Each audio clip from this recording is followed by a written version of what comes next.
Hey guys. Part 12. This is what if Naruto took care of Sasuke who turned into a baby. Hit like and subscribe if you like this one, and also please check the author in the description.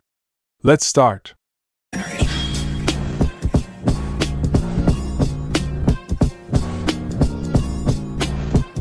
Chapter 30. Tears in the Snow. Mayura spent some time with Kenji, until one of the employees of the kindergarten took him home. The sensei knew the kid was about to explode like a volcano with all that sadness and resentment trapped inside him. A part of her thought it would do well to Kenji to vent, scream and cry with his mother. It would help the two to face what happened rather than pretend that everything was fine. When the sensei came to her classroom, she noticed the other boy she needed to comfort. Sasuke was kneeling in front of the drawings he had made, weeping. Taking a deep breath, Mayura approached the child. Sasuke? The boy sniffed and looked at the sensei with red eyes and glistening with tears. Why don't we go to my office, sweetie? Mayura suggested. Sasuke snorted again but got up, following his sensei to her office. You don't like him anymore. You got rid of him and picked your other two-san, Kenji spat. You're mean and stupid and you hurt Naruto-san. I didn't hurt Two-chan. Yes you did. You made him cry, I saw him. He was crying with Mayura-sensei, because you don't want him to be your dad anymore. That was not true. It couldn't be true. Two-chan had smiled, didn't he? And he hadn't said anything. If his father had been sad, he would have said it and asked Sasuke to make him a drawing and a gift. But he hadn't said anything. That meant he wasn't or sad or angry. Sasuke figured it out, Kenji was lying. Now Mayura-sensei would tell him that everything was a lie and that she would punish Kenji so he'd learn not to say stupid and mean things. When they reached the office, Mayura told him to sit in the chair opposite the desk and gave him a tissue to blow his nose and wipe the tears from his eyes. Are you feeling better? The sensei asked. Yeah, the boy nodded. It was now. She would smile and tell him that all Kenji had said was a lie. Sasuke waited for the sensei's smile, but her face was sad. Swallowing hard, Sasuke could not wait any longer. Sensei? You'll punish Kenji, right? Huh? He was lying, right? He only said that because he's mean, right? Mayura lowered her eyes, what Sasuke interpreted as a bad sign. Sasuke, what Kenji said is more or less true. The boy's onyx eyes widened. What? Mayura stared at her student in the eyes, trying to choose the best words. On the day of the party, your Two-chan was a little sad. Sad?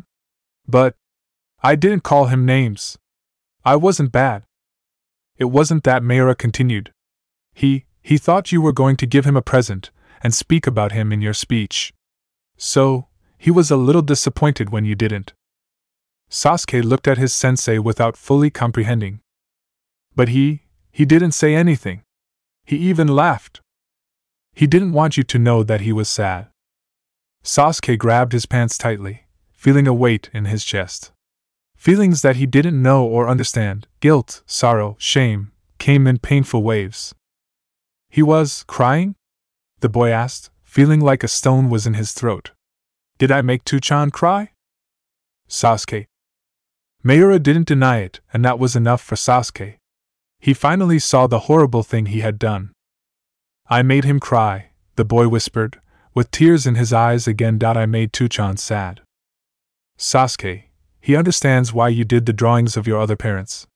He said it was okay. But I made him cry, Sasuke retorted, knowing there was nothing worse he could have done. He's sad because of me.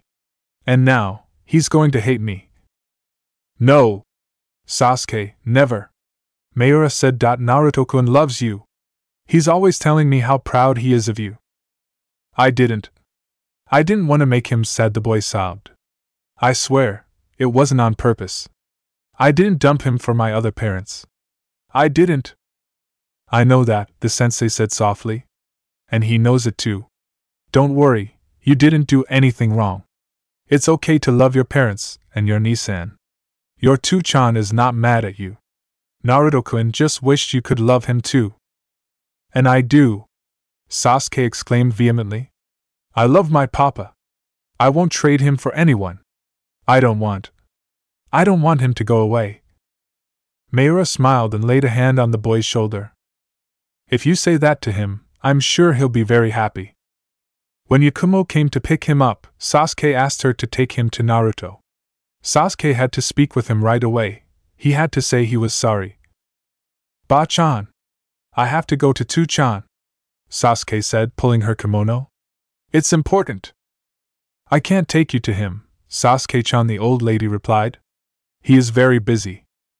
But it's really, really important, the raven insisted. Sorry, Sasuke-chan. But he cannot talk to you now, he is teaching other children. Sasuke blinked. Other children? Yes. Don't you remember? He is teaching the elementary school kids.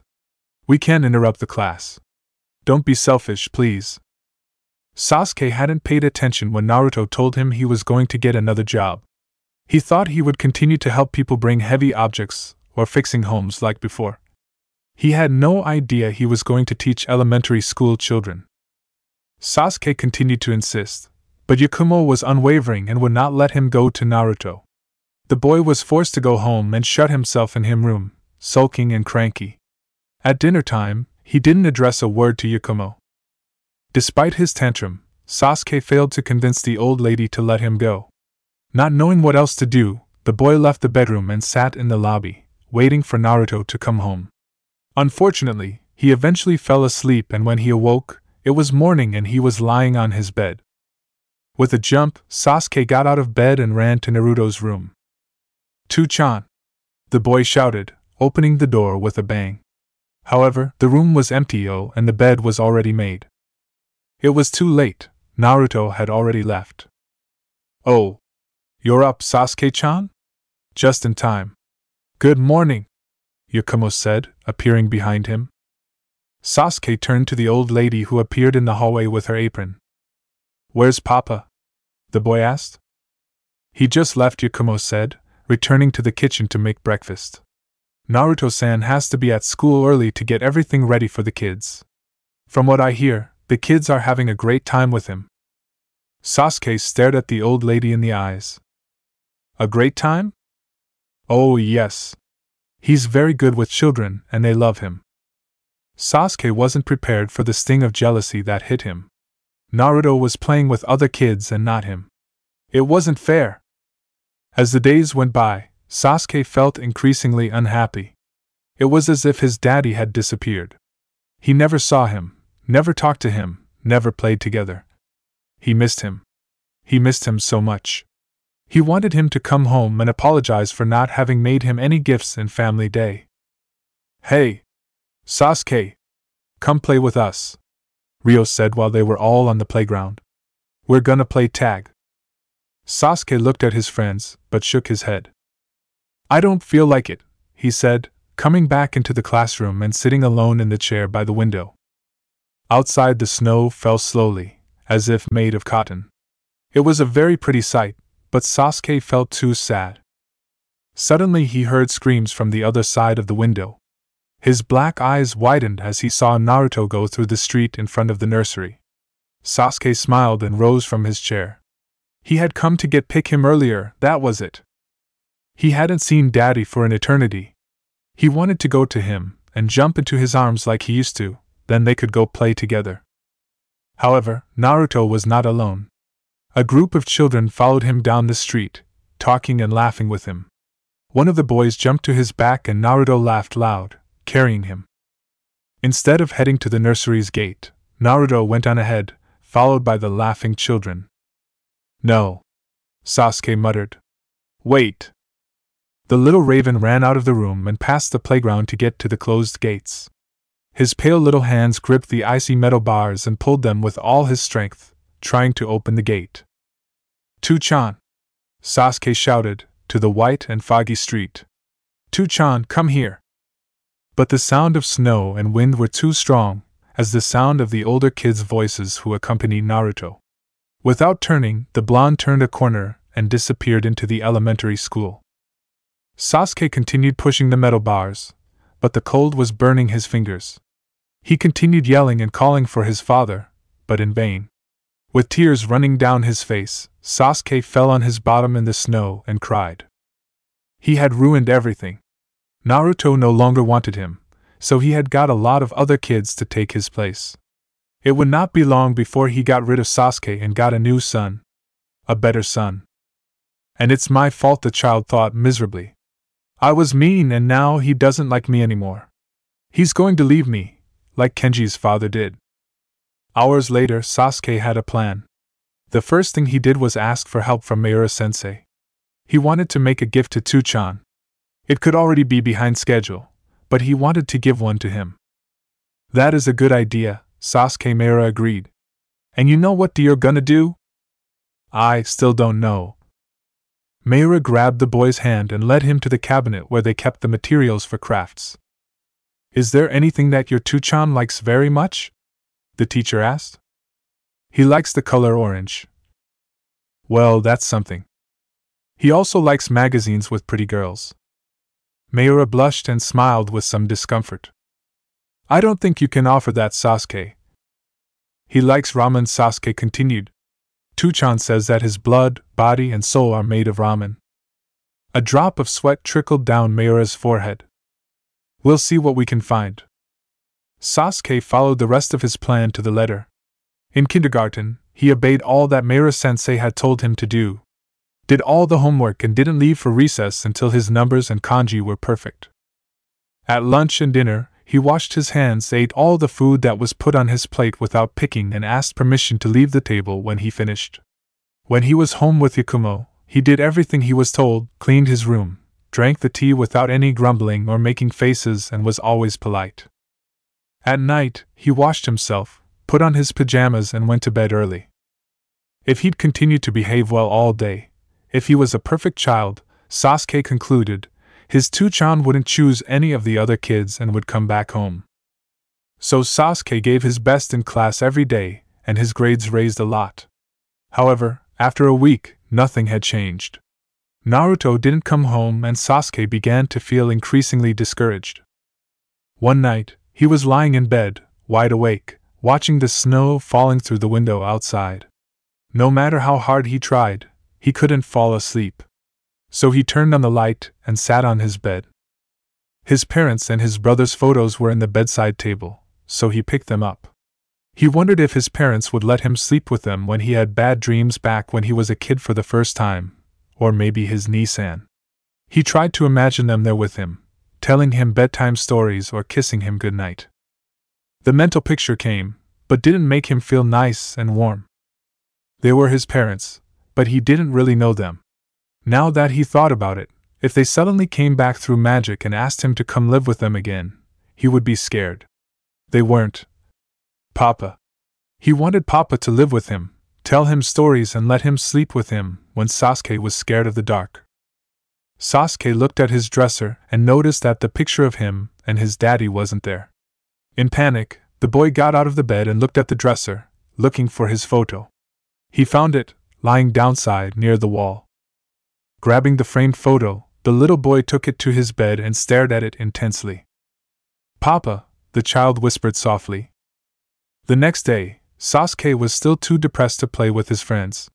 He sat in the swings, watching his own feet moving through the ground. They are doing races. And fights. And games. One of the younger children squealed across the playground, causing Sasuke to turn to the left. Really?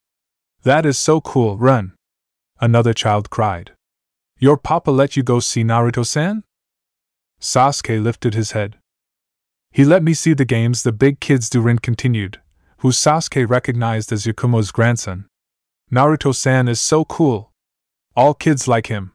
He knows many fun games and everything. Not able to contain himself, Sasuke moved in the younger boy's direction. Look, the raven said, calling their attention. What do you want? One of the kids asked. You were talking about Naruto. So? And I want to know what he does with the kids in elementary school. Ah. You're his kid, aren't you? Rin said. Kasuk, or Tsuk, your name is weird. Sasuke pouted. Stupid brat. Sasuke corrected. But tell me, What is Tuchan playing with the kids? They make racing games, and climb trees, and have fun. They even train with swords and everything, Ren said with enthusiasm. Sasuke felt his heart ache. Before, Daddy did all that with him, and now he just played with the other boys. Nothing he did worked. No matter how hard he tried to be perfect, it was never enough. He no longer knew what to do to bring his Tuchan back. I lost him. Wow! Naruto-san does it all with them? Another boy asked. Yes. He is the coolest of all the grown-ups. They even did a test of courage on the bridge. Sasuke blinked. Test of courage? Ha ha! Ren continued. I saw it yesterday. They have to cross that bridge behind the school and get to the temple island, Ren said, referring to a small temple which was built in middle of the river behind the school. Kids have to go over the bridge, go inside the temple and pick up a frog. A frog? Sasuke asked, confused. Baka! It's not a real frog, Ren said with a sly smile. It's a doll. A green cloth frog, looks like a wallet. The raven's eyes widened as he realized that was the toad they were talking about. The same toad he had asked his dad to throw away. Gama-chan! Wow! Did anyone catch the frog? Naha! They were all scared of the bridge. Ren laughed. I wanted to go, but my dad didn't let me. But I really wanted to go. And what do you win if you pass the test of courage? Another boy asked. I dunno know. I think they get the froggy. Rin continued. Naruto-san said that the frog was very important. Sasuke was stunned. Tuchan was gonna award Gama-chan? But Gama-chan was his toy. He couldn't give it to another boy. Well, he had told him that he could throw away, but the idea of another boy having it was unbearable. Gama-chan was his first baby toy. It had belonged to his dad. No one else could have him, because that would feel like Naruto was giving his toy to another son. With a flash, Sasuke finally realized what he had to do. Naruto was trying to choose a better son with that test. The boy who got Gama-chan would become his new son. And Sasuke, he would be abandoned and replaced. With clenched fists, Sasuke walked away from the younger kids. He wasn't going to be replaced. He would not let anyone steal his Tuchan. The only time to escape was when they all came out of the classroom and went to the cafeteria. They had to leave through a door and into the cafeteria, which was in another building. And at lunchtime, Sasuke knew that the gates were open because the misters with the packages of milk entered the nursery at that time. Mayura-sensei forbade them to leave the line as they went to the cafeteria. But Sasuke had a plan to distract her.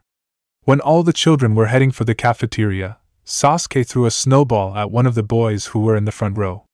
The boy angrily turned back and asked who had done it. When another kid laughed at him, he got a snowball in the face in response. Within seconds, a war of snowballs broke out and all the kids got out of line and started running all around while Mayura was trying in vain to stop them. Taking advantage of the disorder, nobody noticed that Sasuke slipped away to the gates and left the nursery. Crossing the deep snow with some trouble, the boy ran as fast as he could, feeling the cold wind in his face and the snowflakes wet his hair and cheeks. When he reached the building that served as an elementary school, he noticed that was deserted. Students should be at lunch too. Being careful not to be seen, Sasuke ran behind the school where he found the small river. Not far away, he saw the bridge and the temple. Approaching slowly, Sasuke looked with some unease at the wooden bridge that swayed from one side to another with the wind. Swallowing hard, the boy placed one foot over the bridge and clung tightly to the ropes when a gust of wind and snow almost made him fall. The wooden bridge was groaning dangerously, and the waters of the river were filled with chunks of ice floating. But Sasuke clung more tightly to the ropes and proceeded with caution. He had to do it. He couldn't fail.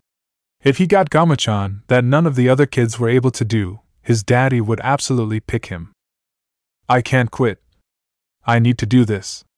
If I do, he'll love me again. The young raven continued to walk, almost falling twice, but rising with a determined look and following along his path. He was closer, just a few meters. He could see the temple island. With a jump, The boy jumped into the temple and landed in a pile of snow that froze him to the bone and skinned his palms. Rising, Sasuke looked ahead and smiled. He could see inside the temple, and in the center, leaning against an old statue of Buddha, was Gamachan.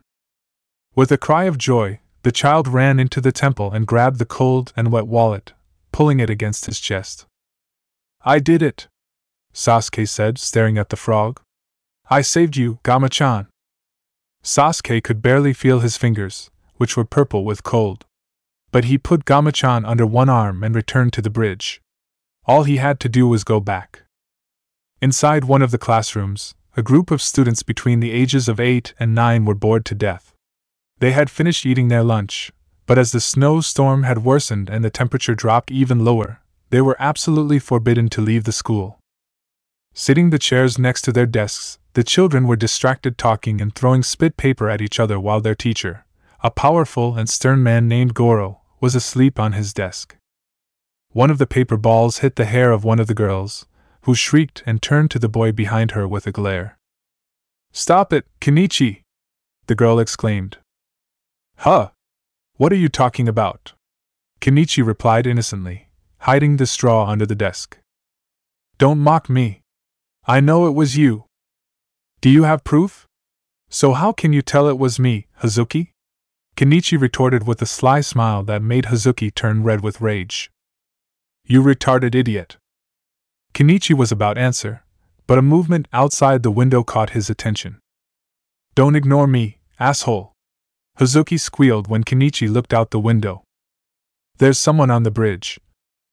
"What?" Kenichi got up and ran to the window. "There's someone on the bridge. I see someone there," the boy cried. Hazuki and other kids also got up and ran to the windows to see. To their astonishment, someone was crossing the bridge with that storm. "Who?" "I can't see. Is it a student? Doesn't it look very little?" "It's a little kid. There's a little boy crossing the bridge." Exasperated with the screams of his students, Goro rose from his chair and came to them with the intention of pulling them by the ears. "What is all the fuss?" the sensei said sternly. "Didn't I say I wanted silence?" "Sensei, there's a boy outside." "Huh? It's a boy on the bridge." Goro made room among his students and peered through the fogged window. To his amazement and horror, his students were right. There really was a little kid on the bridge. "Holy shit!" Goro shouted, shot out of the classroom and ran outside. Sasuke was having trouble in crossing the bridge with one hand. The wind had grown stronger, and he could not see anything through the snow. His hands seemed to have frozen, he could not move his fingers. And he had started coughing a lot. "Oi!" a voice shouted, making Sasuke lift his eyes. "What the hell are you doing there?" A large man approached the bridge and began advancing towards Sasuke. "Stay where you are. Do not move. I take you out of there," the man cried, crossing the bridge. Sasuke obeyed, and the big man grabbed him roughly by the underarms, taking him off the bridge. "What the fuck were you doing there, brat?" the man growled, rushing to bring Sasuke back into the school. Sasuke was too cold and tired to respond to. When Goro went inside the school, hundreds of students watched the sensei take the small boy to the corridors, whispering among themselves. Nobody knew who the boy was, but he had managed to cross the bridge. And to the older children's bewilderment, he had also been able to bring the frog from the temple. Naruto felt refreshed after eating a delicious ramen by the heater in the staff room. He had never entered a room like those at the academy, and never thought to, except to pull a prank to Iruka-sensei. The last 2 weeks had been exhausting but very rewarding. He had a lot of fun with the kids, and he enjoyed the appreciative looks they gave him as if he was the coolest adult on earth. The other teachers were also very friendly, and he got to go to bars together for dinner for the first time. It was as if suddenly he had finally entered the young adult life, and was enjoying himself immensely. Obviously, he missed Sasuke, despite seeing him every day. Whenever he came home, he went to see him sleep and snuggle his sheets. In the morning, he always gave him a light kiss on the forehead and stroked his hair gently to avoid waking him up before going to work. According to Yakumo, Sasuke was doing extraordinarily in school. His behavior had improved a lot in recent days. Although he felt proud, Naruto couldn't avoid feeling increasingly dispensable in Sasuke's life. The little raven seemed to no longer need him. A bunch of children in the halls drew Naruto's attention. The kids seemed anxious and excited, as if something had happened. "Hey! What's wrong?" Naruto asked. The students turned to him. "Naruto-sensei, shouldn't you be in the classroom?" the blonde asked. "Haven't you heard? A little boy crossed the bridge to the temple during the lunch hour." "What?" Naruto exclaimed. "Who was it? I told you that today was too cold for the test." "It wasn't one of us. It was a little kid," one of the boys replied. "He doesn't even go to our school," another girl continued. "They said it was a nursery school kid." An alarm sounded in Naruto's head. "A kindergarten kid? He crossed the bridge alone and managed to get your frog, sensei. Goro-sensei was there to get him and took him to the infirmary. It seems that the kid froze." Without wanting to wait any longer, Naruto moved through the hallways of the school and opened the door to the infirmary with a bang. Goro turned to him, as the school nurse, and, to Naruto's dismay, Sasuke. The boy was sitting on a bed, wrapped in a thick blanket. He was shaking like green leaves and his lips were purple. Naruto felt tightness in his chest and stomach. "Yo, Uzumaki," Goro said grumpy. "I found this little pipsqueak out there on the bridge. But what are these kids thinking nowadays? Worse, who are his stupid and irresponsible parents?" Naruto remained static at the door, as if he could not believe his eyes. "It's me," Naruto said finally. "Huh?" Goro grunted. "His father is me."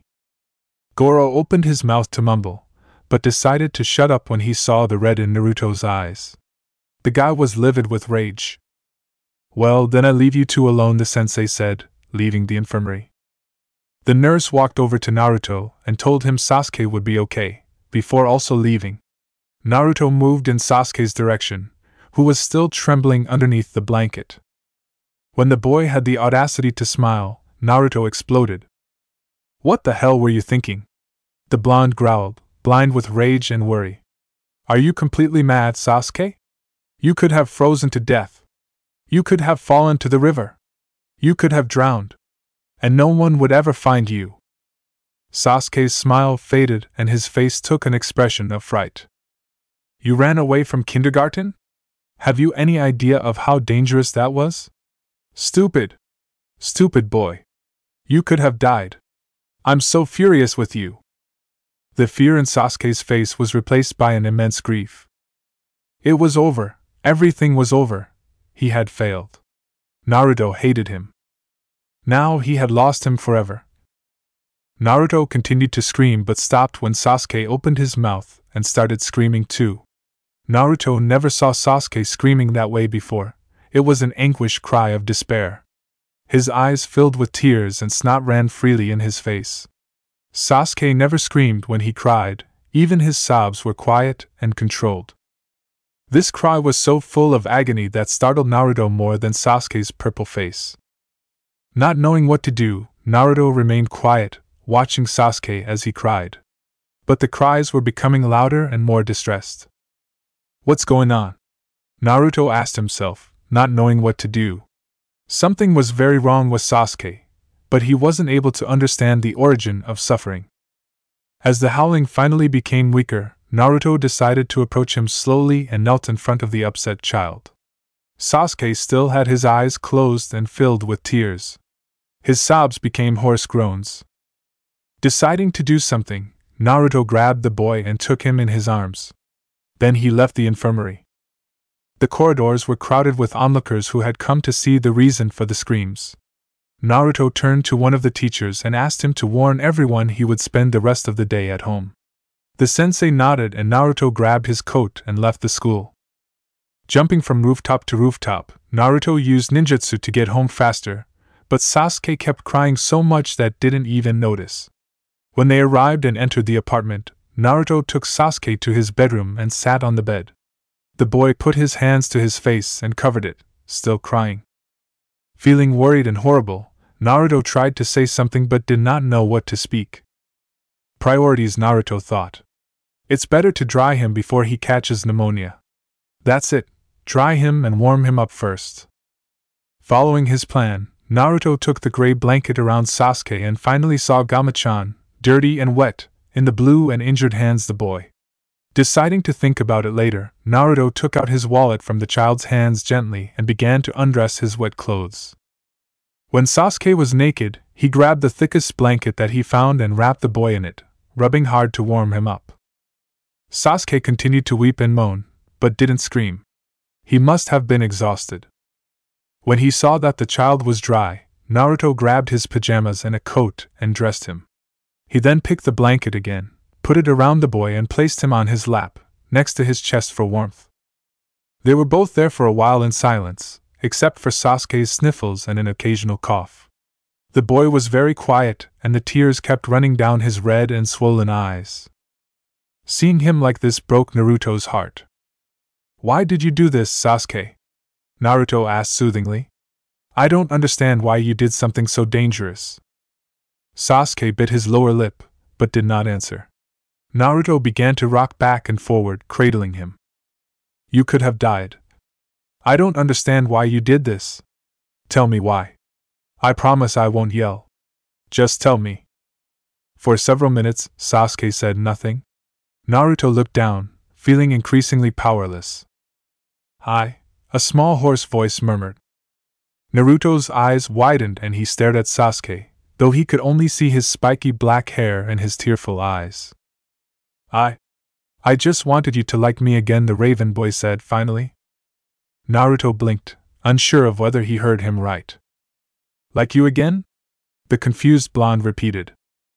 Sasuke looked down, and a new tear rolled down his face. "You don't like me anymore," the child said. The sentence was said with such conviction that Naruto almost choked. "What? What are you talking about, Sasuke?"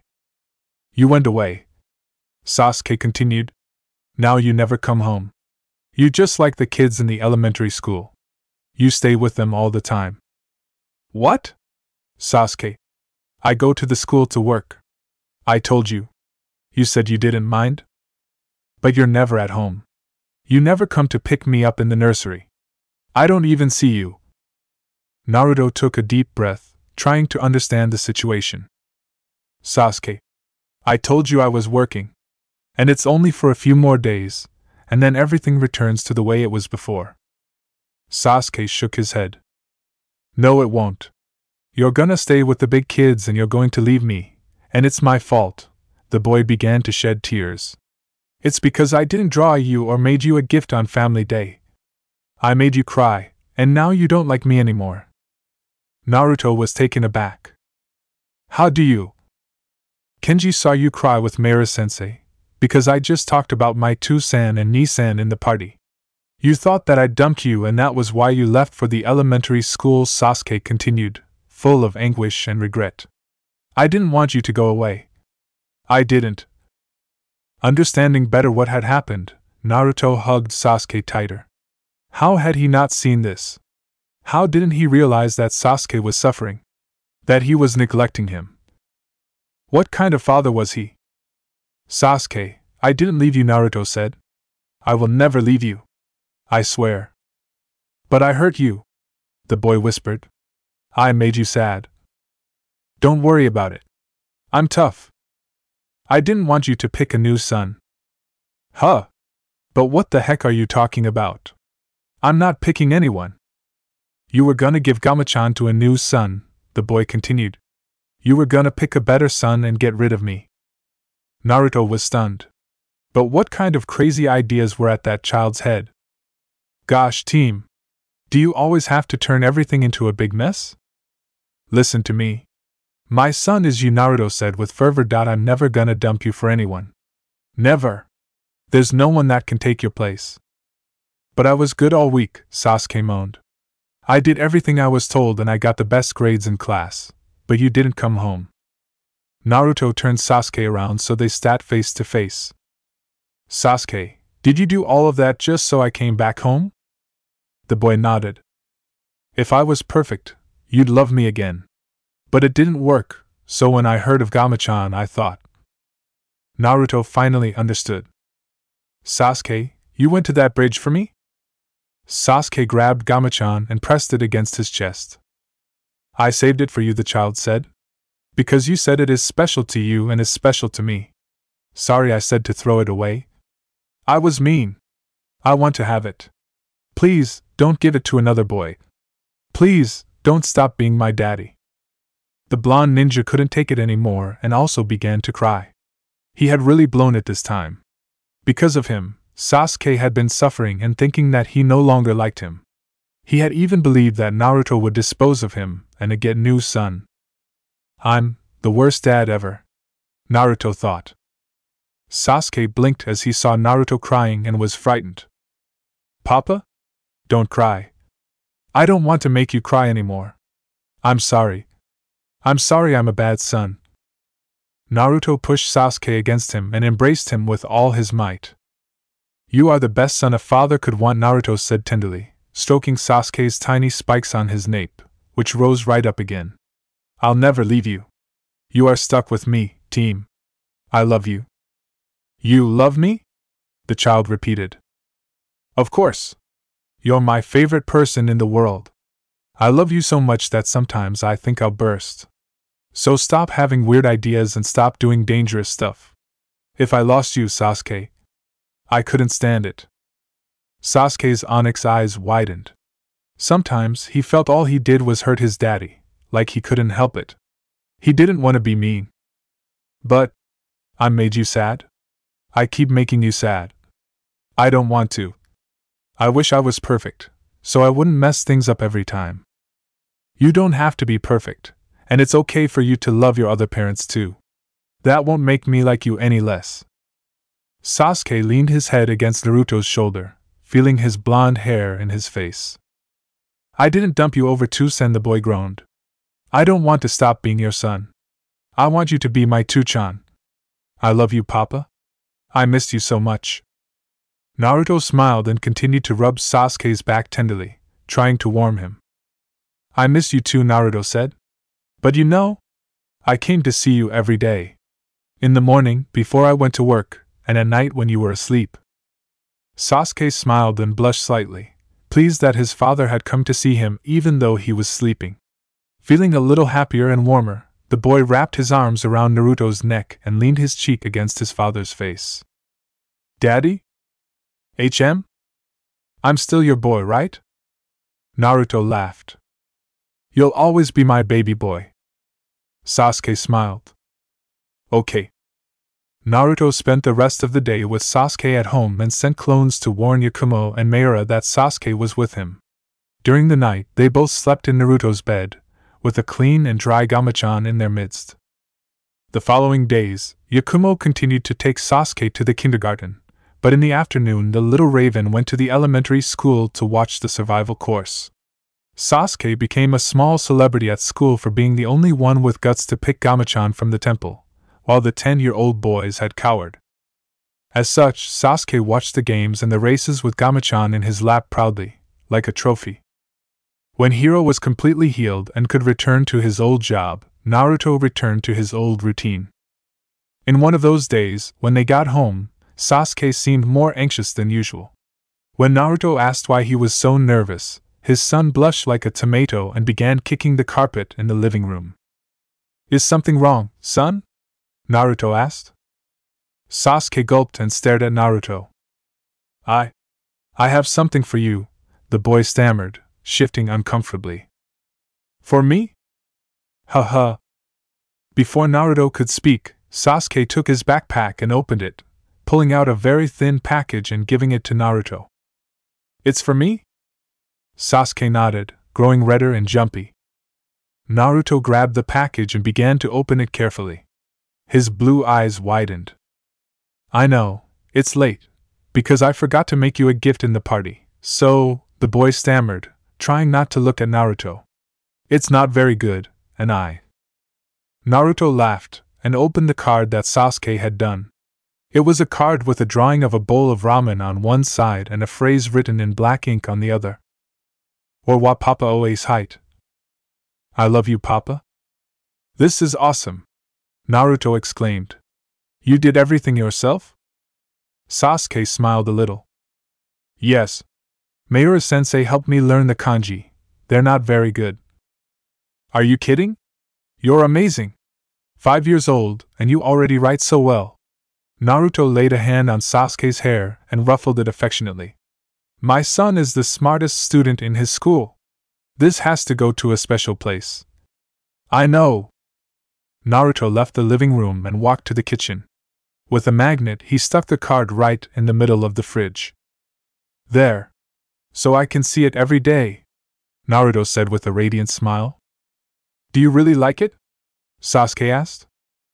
I love it. I will never take it of the fridge. Swelling with pride, Sasuke also laughed. When November came, Naruto was ready to move. The apartment had been cleaned, they were all packed, and the provisions for the trip to the archipelago in the land of foam were ready. They would have to change ships twice, but Naruto decided it was worth it before they could venture to Hankagai. After Sasuke went to Ryo's house to say goodbye to his closest friend, the two walked to the main street, passing by the market for one last time. Are you sad? Naruto asked the little raven who went to his side. A little. One day, we can come back, Naruto said. And it will be great to see your friends again. Sasuke looked at Naruto and ended up smiling at him. Suddenly, the little boy stopped. What's wrong, Sasuke? Naruto asked, looking at the child and following his gaze. Kenji and his mother were shopping at a grocery store. Kenji's mother still looked very thin, but her smile was not so sad and she looked less pale. Kenji turned around and saw Sasuke in the street. Both the boys glared at each other for a few seconds, until Sasuke took a few steps towards the other boy. Kenji stood in his place, watching Sasuke suspiciously. When they were face to face, Sasuke handed him a hand. Kenji's eyes widened. What do you? Kenji said. Sasuke continued with his hand outstretched. Thank you? Kenji the Raven said. Kenji continued to stare at his hand, puzzled. But in the end, they accepted it, and the two boys shook hands. Yeah, whatever. Kenji muttered, though a little flushed. Sasuke ran to Naruto and grabbed his hand. With a smile, the blonde pointed to the road. Shall we go? Yeah. But before they continued, Kenji called him. Sasuke. The Raven turned and watched Kenji. Come back when you're a real ninja, the boy shouted, returning to his mother. Sasuke laughed and shouted back. Right. Chapter 31, Memory Special, Sadness and Sorrow. 5 years earlier, October 19th. Over there. Where? 5 miles towards west. The large group of ninjas jumped quickly through the large branches of the trees. The moon above them was the only source of light on that cold autumn night. A pack of dogs led the ninja group, running on the floor with their noses on the lookout for any known odor. After all, this was a search mission. Haruno Sakura jumped from branch to branch next to her sensei, Kakashi. Both exchanged glances occasionally and nodded before concentrating on the way forward. That mission meant too much to them. The dogs stopped, and the group jumped in front of them. We've reached the village, Pakken said, turning to Kakashi. Everyone stared at the ruins of which once had been a beautiful village at the foot of a mountain. The houses still smelled of ash and smoke despite having burnt for almost 3 months. From what the ninja could observe, less than 10 houses were still standing. Pakken? Can you smell them? The dog shook his head sadly. Nothing. I can't smell Naruto or Sasuke. Sakura lowered her eyes, but didn't make a single sound. That didn't mean anything, she thought. After all, they had been there a long time ago. Obviously, their scent would have disappeared. Keep looking, Kakashi ordered. The dogs disappeared immediately in all directions. Kiba! Think you can find some clues? Kiba jumped from Akamaru's loin and looked around with a concentrated expression. Even if they were here, it's been months, Kiba said. The odds of finding a trail are virtually nil.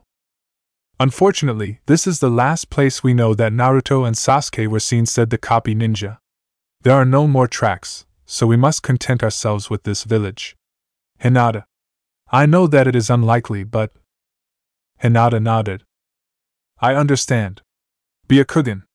The young kunoichi cried, looking for signs of life and chakra through the village. Sakura remained quiet, staring at Hinata as she searched for the slightest sign of Naruto's presence. The search party included her, Hinata, Kakashi, Kiba, Neji, Shikamaru, and other ninjas who had made a point to come in search of Naruto, alive or dead. Not dead. He cannot be dead, Sakura thought. The idea that Naruto had left alone to fight and eliminate Sasuke was unthinkable. What he was thinking? Why didn't tell her? The answer was obvious. He didn't want her to intervene or to see what would happen. Naruto, like always, was thinking about her happiness.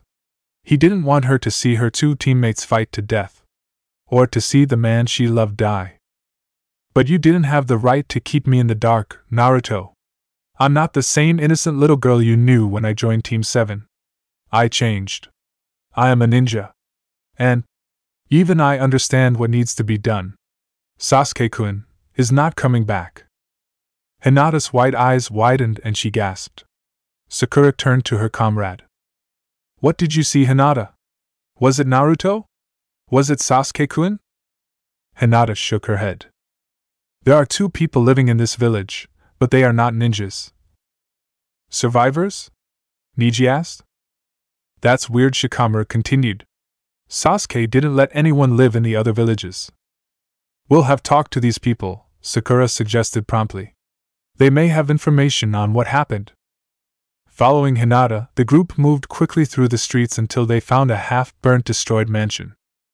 They're in there, Hinata said. Kakashi moved slowly, ever mindful of a trap or a surprise attack. However, a scrawny boy came out of the mansion and stared at the ninjas. Hello, Kakashi greeted carefully. The boy didn't answer. He was pale and his eyes were blank and surrounded by dark circles. He looks like a zombie. This child was obviously traumatized by something, or someone, Kakashi thought. Do you live here, young man? Are you staying in this house? The boy continued to stare at Kakashi as if he couldn't really see him. Kosuke! A woman exclaimed, running out of the mansion and pulling her son against her. Stay away! Don't you dare touch him! The woman was dirty, and her clothes looked ragged. But the more worrying was the look of despair and madness in her hollow eyes. Kakashi stepped back and raised his hands, trying to appease her. We come in peace, said the copy ninja. We have no intentions to hurt you. We came to this village to investigate what happened. The woman's shoulders stopped shaking, but she remained suspicious. Investigate? It's been months. I know. But unfortunately, we only find out that this had been the last village attacked recently. The woman looked at the ninjas behind Kakashi, frowning. Who are you? Shinobi of Konohagakure, said Kakashi. We came looking for the person who did this. Something went off in her eyes as she hugged her apathetic son. It's too late, she moaned, beginning to cry. He came and killed them all. He destroyed everything. Sakura's heart ached as she saw the anguish in that woman's face. She didn't need to ask who was responsible for this massacre, nor the previous ones. Sasuke had become a madman out of control, so filled with hatred and thirst for revenge that he didn't hesitate to ruin the lives of hundreds of innocent people. It was just a kid. How can a kid be so monstrous? The woman continued, sobbing. As soon as he came to the village, he killed a group of old men who only asked him who he was. That was it. Then, he killed everyone. He destroyed our homes, our stores, our crops. I lost my parents, my sister. He killed my husband, and beheaded my oldest son. All ninjas were silent when the woman fell to her knees and wept bitterly. Sakura's and Hinata's eyes were filled with tears, while boys seemed sorrowful. How did you two survive? Kakashi asked softly. She took several deep breaths before he could respond. A blonde boy, he saved us. Me and Kosuke. He stopped the killer from killing me from the back. He told me to run away. Everyone was tense and alert. That was the information they had been looking for months. They had found that Naruto and Sasuke had been in this village. "Ma'am, this is very important," said Kakashi. "The blonde boy who saved you, he fought with the other boy." "They fought here?" The woman sniffed. "I'm not sure. I just wanted to escape and save Kosuke. But I think I heard screams and explosions." Kakashi nodded. Naruto and Sasuke had fought in that village. "When did you two return to the village?" the white-haired ninja asked. "The next day, at noon. No one was here. I came to bury my husband, my son, my friends. This village has always been my home, and now we lost everything." Kakashi asked Hinata to help grieving widow and her son. If the woman had any family left, they would take her and the boy to them. Those two could not stay living here anymore, alone in the ruins of what had been their home. Besides that village, there was no record of an attack. That meant the fight between Sasuke and Naruto had stopped the attacks. Obviously, this raised other pertinent questions. If there was a fight, who won? Who lost? Who died? Did Naruto kill Sasuke? If so, why didn't he go back to the village? Was he injured, or could have he died as well, as he said he would? Or if Sasuke had killed Naruto, why had he stopped the attacks? "Where are you two?" Kakashi asked, investigating and looking for signs of an intense battle, and noticed that he was walking away from the village. Kakashi followed the cut trees, the craters on the floor, and shattered the rocks until he reached a small valley. To his surprise, the valley was unscathed. It was as if the battle had ended when they arrived there. He investigated the entire valley, but didn't find a single clue about what happened on that fateful night. He was about to return and focus on the village when something dark on the floor caught his attention. Kakashi approached that, at first glance, was a perfect circle of scorched earth and dried leaves. This was not made by nature, the copy ninja concluded, kneeling and removing the dead leaves. To his surprise, right in the middle of the circle of scorched and barren earth, a small plant was born. Its only 2 leaves were small and light green. Behind Kakashi, the sun came through the mountains and the dew that covered the small plant flickered. Unlike what happened over the past 10 years, Sasuke didn't wake up thinking about revenge, power, and death. In fact, when his onyx eyes opened slowly, trying to adapt to the morning light, he concentrated in the sunshine coming through the window and the small grains of dust that sparkled in front of him. Although his movements were clumsy and difficult to control, as is normal in a 3-month-old baby, he tried to grab the grains of dust and sunlight with his little and almost translucent hands. Tired of the sunlight, the baby focused on admiring his own hands, observing their form and touch as if he was seeing them for the first time. But even that couldn't entertain him for long. He felt alone. There was an emptiness inside him that could not be filled. For some time, the baby knew there was something very important missing. He knew there was something missing in his life and had to find it. She had to be with him. He needed her. His mother. Instinctively, he wanted his mother with him, where she was supposed to be. A stomachache made the baby wail, and his face flushed with the effort as he emptied his bowels in the diaper. Soon after came the discomfort of having all that crap under his bottom.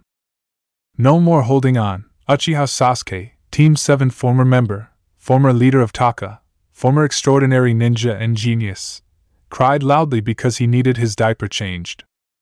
Naruto growled and turned on his futon, trying, unsuccessfully, to ignore the sound of crying. Finally, he had managed to fall asleep after Sasuke had woken up crying because he was hungry. Naruto had risen, prepared a bottle with formula and gave it to the baby who had been his best friend. But Sasuke didn't stop crying after drinking milk, and Naruto had to rock him and walk around the house for 20 minutes until the little raven fell asleep. Only 1 hour had passed, damn it! And Sasuke was crying again. Groaning as he stood up, the blonde came out of his room and opened the door to the next room. They had turned Fukasaku's living room into Sasuke's room because it was the warmest room in the house and closer to the bathroom. The cupboards were filled with diapers, clothes, towels, and medicines that cost a painful fortune to Naruto. Sasuke slept on a small futon but full of blankets, sheets, and pillows because there was no money to buy him a crib. The baby continued crying and waving. I'm coming. Naruto groaned, feeling his eyes sore and swollen and his head heavy due to lack of sleep.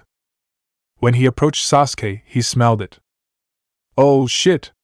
Naruto muttered, picking up the baby with a frown and taking him to the bathroom. "Don't look. Don't look. Don't look." But of course Naruto looked and shuddered. "What the hell are you eating, Sasuke?" The blonde growled, too tired to care about the angry tone of voice. The baby continued to cry, even when Naruto gave him a bath and put a clean diaper. Lately, Sasuke was more irritable than ever. He wept for everything and anything, and it was almost impossible to make him stop. Deep down, Naruto was hoping the jutsu ended as soon as possible so he could get his life back. Fighting a crazy Sasuke was better than this. After dressing Sasuke and wrapped him in a warm blanket, Naruto looked at the baby with a sorrowful expression. It was hard to believe that he had spent the last 3 months with Sasuke, because that baby was nothing like Sasuke. He wasn't able to look at the baby without wishing that the Sasuke he knew, who was his best friend, turned back into who he was. But up until now, he hadn't the slightest hint about the jutsu that Itachi had used. On the other hand, Naruto was tired and sick of the situation. He didn't leave Mount Miyaboku for 2 months, and the last time he only went out to buy more baby stuff to Sasuke. There was nothing left but to take care of the baby Sasuke. And how the little devil showed him his gratitude. Cried, screamed, and vomited on Naruto as if on purpose. The blonde was sick of this. He wanted to sleep a whole night. He wished he could go back to Konoha. He wanted to go eat at Ichiraku ramen. He wanted to go on missions with his team. He wanted his life back. He wanted Sasuke back. He wanted the arrogant, competitive, and grumpy boy back. He wanted his best friend back.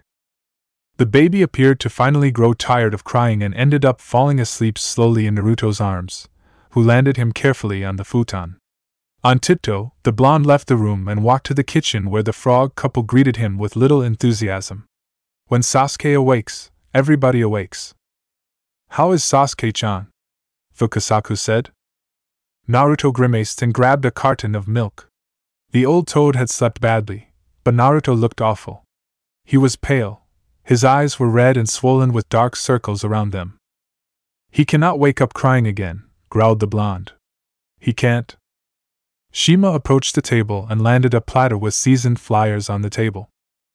"I know it has been difficult," Shima said, trying to cheer Naruto up. "But it will improve. Older babies tend to sleep all night." Naruto looked at her with an angry look. "I don't want him to be an older baby.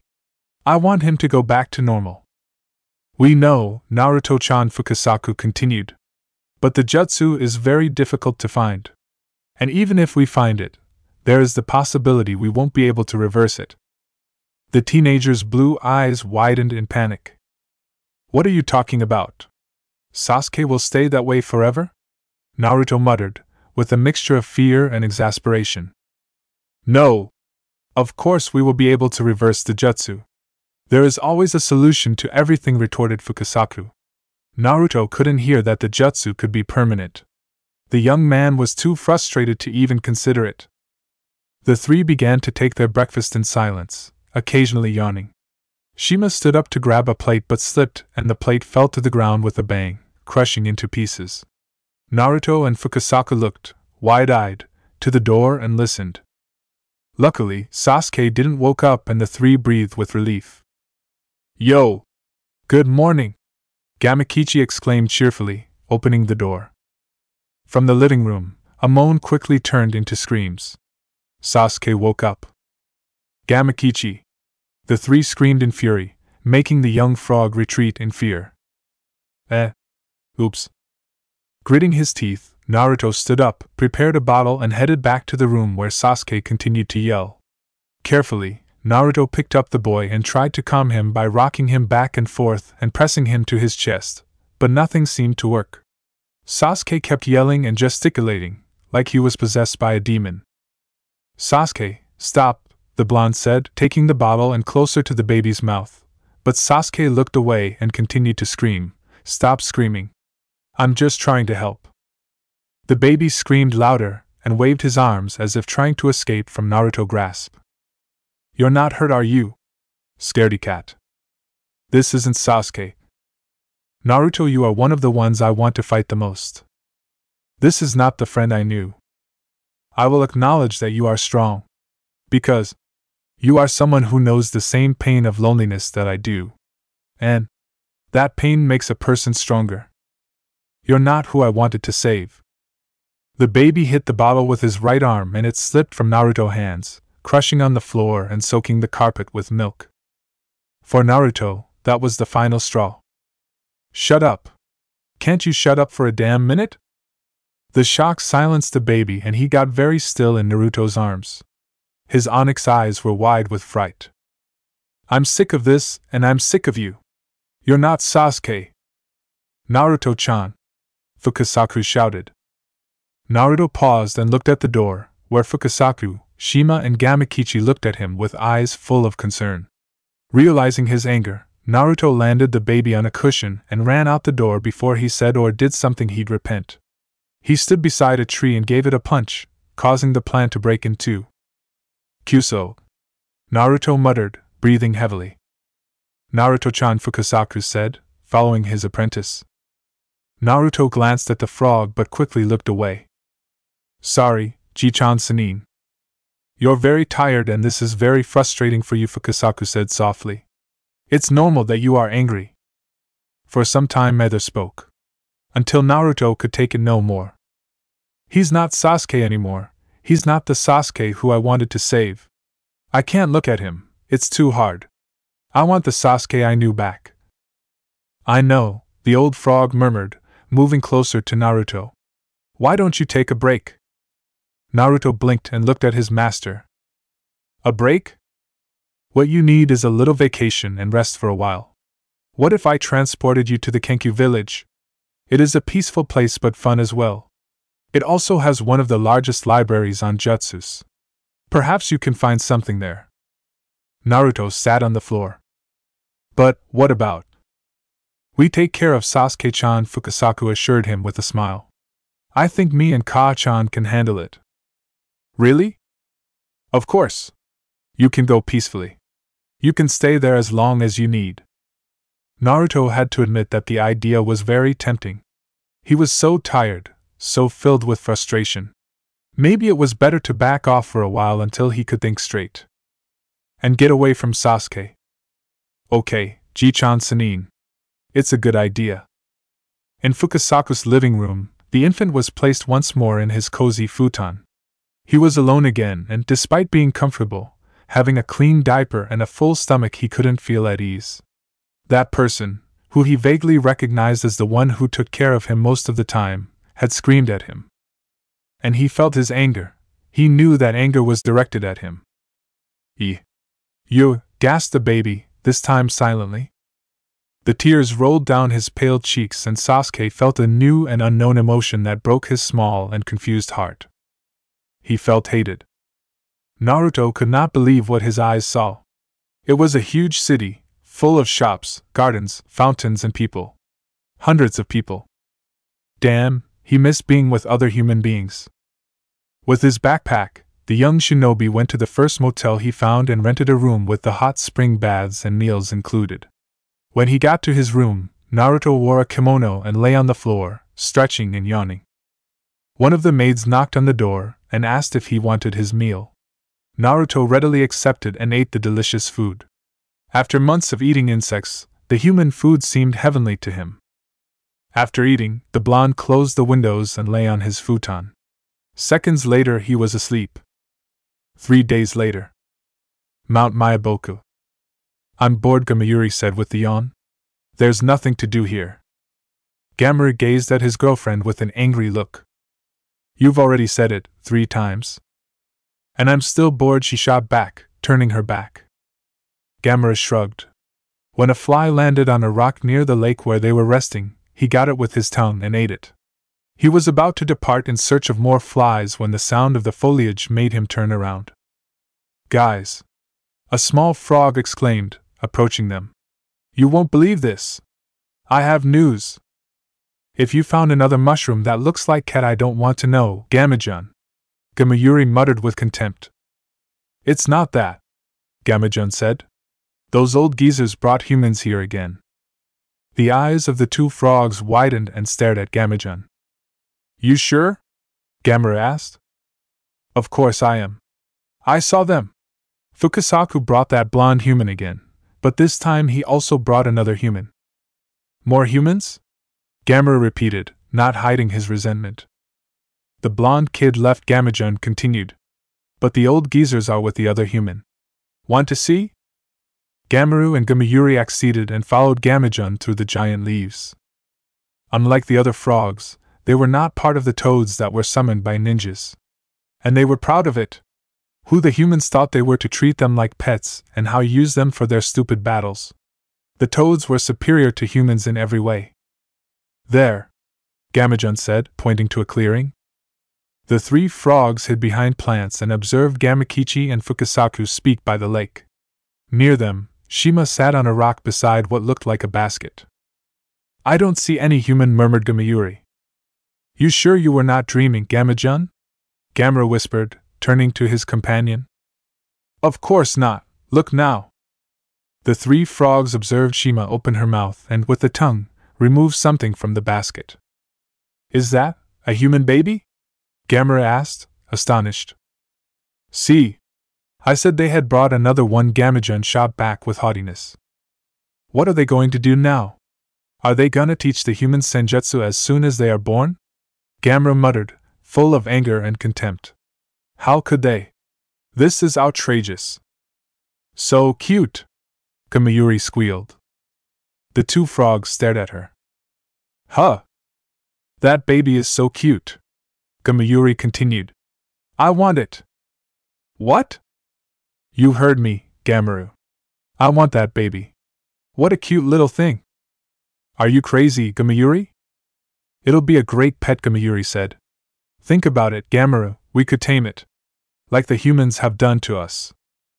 Gamera was about to fight back, but it was kind of a good idea. They could take it and train it to serve them. That baby fitted perfectly. Their own human pet. If you wanted my love, then that is what you'll get, said Gameru, making Gamayuri smile with satisfaction. Gamajun. Get ready! Huh? For what? The little frog asked with some doubts. He didn't want to fight Fukasaku or Shima, he didn't have a death wish. You'll be the distraction. Both Shima and Fukasaku were worried about Sasuke. Since Naruto left, they had effectively taken his place. Sasuke was clean, clothed and well-fed, even though it was only possible to touch him with their tongues. However, both knew that the baby was not well.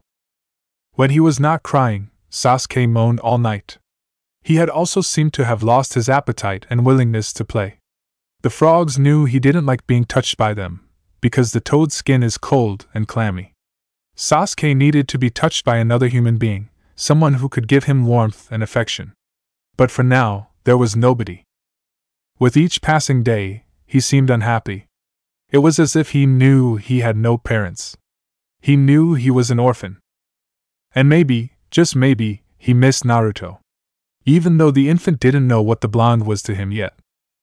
Sasuke woke up and started moaning in the basket. With her tongue, Shima took the baby and tried to move him up and down, but Sasuke continued to whine and moan. Shh! Shh! Don't cry, little one, Shima said with some difficulty by having her tongue on the child's abdomen. Unfortunately, Sasuke would not calm down. His dark eyes were sad and tearful and his lips trembled. Shima knew the baby wasn't able to form a bond with them no matter how much they tried. That baby wanted his human parents. He needed to touch another human being and form a bond with it, or else he would never feel loved. He would never cease to feel alone. Fukasaku and Gamakichi were training on the lake to relax a bit when a ball broke in front of them in a cloud of smoke. Two-chan! Gamakichi! Shima shouted, landed Sasuke in the basket, and jumped in the direction of her husband.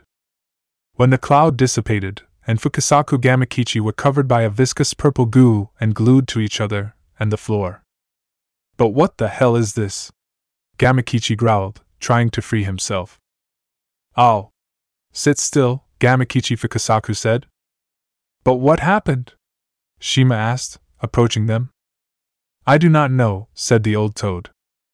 The sound of laughter of derision made the three frogs look up, noticing a dark green frog on top of a giant leaf, pointing to laugh at them. You guys are slow, the frog joked. I don't believe the great Fukasaku-sama fell for a prank so simple.